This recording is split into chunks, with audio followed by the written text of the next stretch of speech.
এবার ইসরায়েলও ভারতের জন্য ডিফেন্স সিস্টেমে নিজের খাজানা ভাণ্ডার খুলে দিয়েছে এবং ইসরায়েল দ্বারা ভারত এমন কিছু সাহায্য পেতে চলেছে যেটা এখন বর্তমানে ভারতের জন্য খুব প্রয়োজন। যদি ভালো করে দেখা যায় তাহলে এটা দেখা যায় যে ভারত আজকের দিনে নিজের ডিফেন্স সিস্টেমে অনেক বেশি অ্যাক্টিভ হয়ে গেছে। বিগত সময়ে এটা দেখা গেছে যে ভারত অন্য দেশ থেকে অস্ত্র কিন্তু কিছু সময় আগে থেকে ভারতীয় কোম্পানিগুলি স্ট্রাগল করে। ডিফেন্স সিস্টেমে অনেক অস্ত্র তারা বাইরের দেশ থেকে কিনে তাদের সাথে নিজের দেশে তৈরি হওয়া অস্ত্রগুলো বাইরের দেশে বিনিময় করতে তারা সক্ষম হয়েছে। আর এক্ষেত্রে রুশ এবং ইসরায়েলের মতো শক্তিশালী দেশ তাদের নিজেদের টেকনোলজির আইডিয়া ভারতকে দিয়ে অনেক বেশি সাহায্য করেছে। Bharat battle tanks, advance missile এবং গুরুত্বপূর্ণ ড্রোনের মতো আধুনিক ডিফেন্স হাতিয়ারের প্রোডাকশনে নিজেদের দক্ষতা তো প্রমাণ করে দিয়েছে, কিন্তু এইসব ডিফেন্স সিস্টেম থেকেও অনেক বেশি গুরুত্বপূর্ণ হয় এয়ার ডিফেন্স এবং আয়রন ড্রোন সিস্টেম। এই দিক দিয়ে বর্তমানে ভারত এখন অনেকটাই পিছনে রয়েছে, আর তাই ভারত এয়ার ডিফেন্স সিস্টেমে প্রযুক্তিগত উন্নতির জন্য পদক্ষেপ নিতে চলেছে। কিন্তু এটা করার জন্য অ্যাডভান্স টেকনোলজি ভারতের কাছে নেই, আর তাই ভারত কিছু সময় আগে ইসরায়েলের কাছে সাহায্য চেয়েছিল। ভারত তো শুধুমাত্র একটি সাহায্য চেয়েছিল অ্যাডভান্স টেকনোলজি ব্যাপারে ইসরায়েলের কাছ থেকে, কিন্তু ইসরায়েলের একের বদলে 9টি কোম্পানি ভারতের ওপর সাহায্যের হাত বাড়িয়ে দিয়েছে। বিশ্বাস করুন বন্ধুরা, আগামী দিনে ভারতের ডিফেন্স সিস্টেম ইসরায়েলের সাহায্যে এত বেশি মজবুত হতে চলেছে যে চীনের অত্যাধুনিক ড্রোন সিস্টেমও এই টেকনোলজির কাছে পরাস্ত হয়ে যাবে। এই তথ্যের পুরো আপডেটটা কি এই ভিডিওর মাধ্যমে বোঝার চেষ্টা করি। ভিডিওর সামনে যাওয়ার আগে চ্যানেলটিকে সাবস্ক্রাইব করে দিন যাতে এরকম তথ্য আপনি আরও পেতে পারেন। যদিও এটা করতে আপনার 1 সেকেন্ড সময় লাগবে, কিন্তু এটাতে আমাদের অনেক উপকার হয়। ইসরায়েলের ব্যাপারে বলা হয়ে থাকে তারা ভগবানের থেকেও বেশি তারা বিশ্বাস করে তাদের নিজেদের বানানো আয়রন ড্রোন টেকনোলজির উপর। ভগবান তাদের সাহায্য করার জন্য পৌঁছুক আর নাই বা পৌঁছুক, কিন্তু তাদের এয়ার ডিফেন্স টেকনোলজি ড্রোন এবং মিসাইলের আক্রমণ থেকে তাদের প্রতিবার রক্ষা করে এসেছে, যেটা দিয়ে তারা 99% ড্রোন এবং মিসাইলের আক্রমণকে পরাস্ত করে দিয়েছে। এই জন্য যে ইসরায়েল নিজের শত্রু দেশ দুশ্মন দেশ দিয়ে চারদিক দিয়ে ঘেরা থাকলেও সেই ইসরায়েলকে কোনো মুসলিম দেশ এখনও পর্যন্ত একটা চুলো বাঁকাতে পারেনি। এমনকি আজকের সময়ে অ্যান্টি ড্রোন এবং অ্যান্টি মিসাইল ব্যাপারে যদি কোনো দেশ এগিয়ে রয়েছে তো সেই দেশ হলো ইসরায়েল। ভারতের সাথে ইসরায়েলের ভালো সম্পর্ক রয়েছে এবং এখন পর্যন্ত এই দুই দেশের মধ্যে অনেক ডিফেন্স সিস্টেম সংক্রান্ত ডিল ফাইনালাইজড হয়েছে।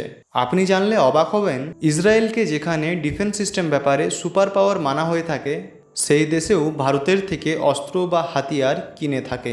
আর আজকের সময়ে ভারতের দ্বারা ইসরায়েলকে অনেক বেশি বিস্ফোরক এবং গোলা বারুদের সাথে সাথে বড় থেকে ছোট হাতিয়ার অস্ত্রশস্ত্র সাপ্লাই করা হয়ে থাকে। আর এজন্য বিগত 8 থেকে 10 বছরের মধ্যে ভারত এবং ইসরায়েলের বন্ধুত্ব এতটা গভীর হয়ে গেছে যে যখনই ভারত কোনো বিপদে পড়েছে ইসরায়েল তার পাশে দাঁড়িয়েছে, এবং যখন প্রয়োজন পড়ে তখন ভারতও ইসরায়েলের পাশে দাঁড়ায়। বর্তমানে ভারতের অ্যান্টি ড্রোন সিস্টেম টেকনোলজি অনেক বেশি প্রয়োজন। আপনাকে বলে রাখি, অ্যান্টি ড্রোন সিস্টেমের ব্যবহার শত্রুর পাঠানো ড্রোনস, মিসাইল এবং ছোট বড় স্পেস ক্রাফটকে নিশানা বানানোর জন্য ব্যবহার করা হয়ে থাকে।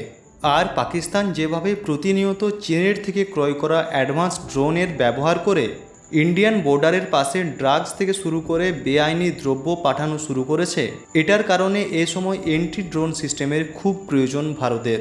আর না তো শুধু পাকিস্তানের স্মাগলিং ড্রোন ভারতের জন্য সমস্যা তৈরি করছে, বরং আজকাল ব্যাটেলফিল্ডে যে সক্রিয় ড্রোন ভয়াবহতা ছড়াচ্ছে সেটার জন্য ভারতকে অ্যান্টি ড্রোন সিস্টেমের অনেক বেশি রিকোয়ারমেন্ট পড়ছে। আর বিনা অ্যান্টি ড্রোন সিস্টেমের কারণে ব্যাটেলফিল্ডে সৈনিকদের কী অবস্থা হতে পারে এটা আমরা রাশিয়া, ইউক্রেন এবং আর্মেনিয়া, আজারবাইজানের যুদ্ধ দেখলেই বুঝতে পারি। আর তাই কোনো ছোটোখাটো নয়, বরং ভারতীয় সেনাদের কাছে অ্যাডভান্স এবং হাইটেক অ্যান্টি ড্রোন সিস্টেম হওয়া খুব দরকারি বলে বিশেষজ্ঞরা মনে করছেন। আর এক্ষেত্রে ইসরায়েলই এমন একটা দেশ যে ভারতকে সাহায্য করতে পারে এই ব্যাপারে। আর তাই কয়েক মাস আগে ইসরায়েলের কাছে ভারত অ্যান্টি ড্রোন সিস্টেম টেকনোলজির জন্য সাহায্য চেয়েছিল।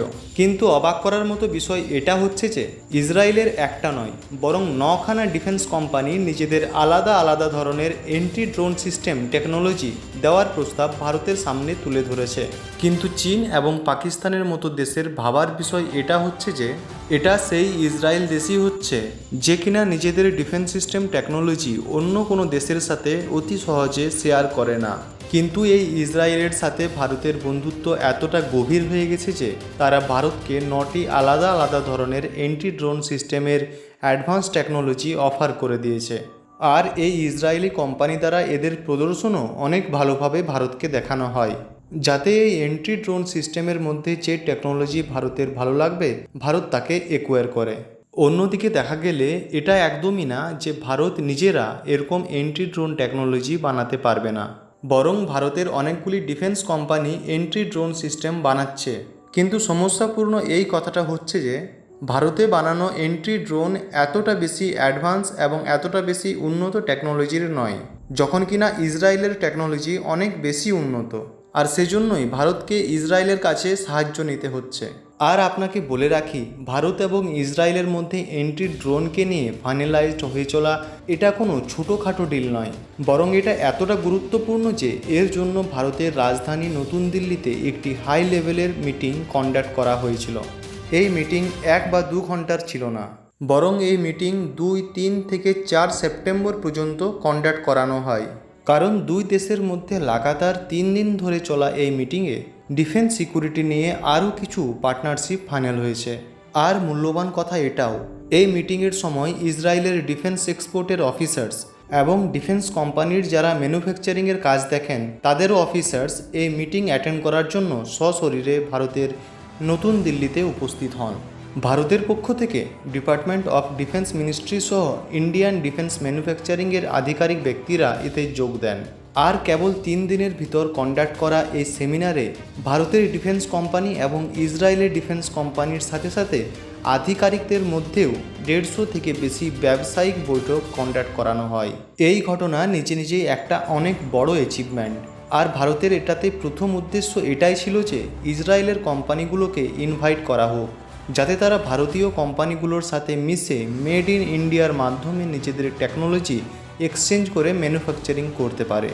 আর দ্বিতীয় উদ্দেশ্য, সবথেকে বড় অবজেক্টিভ, অ্যান্টি ড্রোন ডিফেন্স সিস্টেমকে নিয়ে ফোকাস করা, কারণ এর দরকার এই সময় ভারতের কাছে অনেক বেশি।